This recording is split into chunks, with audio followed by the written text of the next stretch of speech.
জনালো।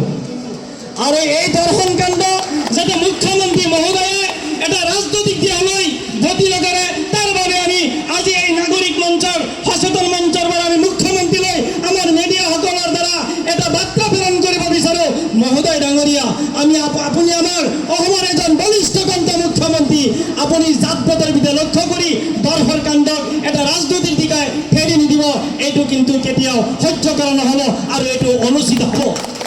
মা বনি সকলোৱে আছে, মুখ্যমন্ত্ৰীৰো মা বনি আছে আৰু ঠেলা চলোৱা ৰিক্সা চলোৱাৰো মা বনি আছে। গতিকে প্ৰত্যেকৰ মা বনিৰ প্ৰতি অলপ লক্ষ্য কৰিব। চাওক, এটা সম্প্ৰদায়ক টাৰ্গেট কৰি যিজন অসমৰ মুখ্যমন্ত্ৰী এটা সম্প্ৰদায়ক টাৰ্গেট কৰি যদি এইবিলাক কথা কয়, গতিকে সেইবিলাক আমি বহুত দুখ পাওঁ।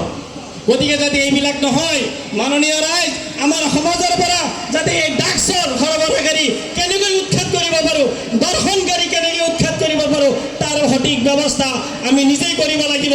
লগতে আমাৰ প্ৰশাসন থাকিব, আমি তেখেতৰ হতুৱাই এই সমস্যা সমাধানৰ ব্যৱস্থা কৰিম।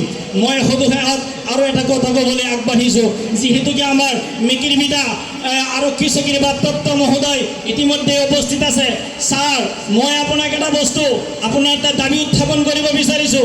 আমাৰ এইখন বালিজান বজাৰ এই আশে পাশে গাঁৱৰ এটা কেন্দ্ৰবিন্দু হয় ছাৰ। এইটো আমাৰ এইখন বজাৰত দুটা সংগঠন আছে, এটা হৈছে বালিজান বজাৰ দোকানী সন্থা আৰু এটা হৈছে বালিজান বজাৰ বিডিবি সন্থা।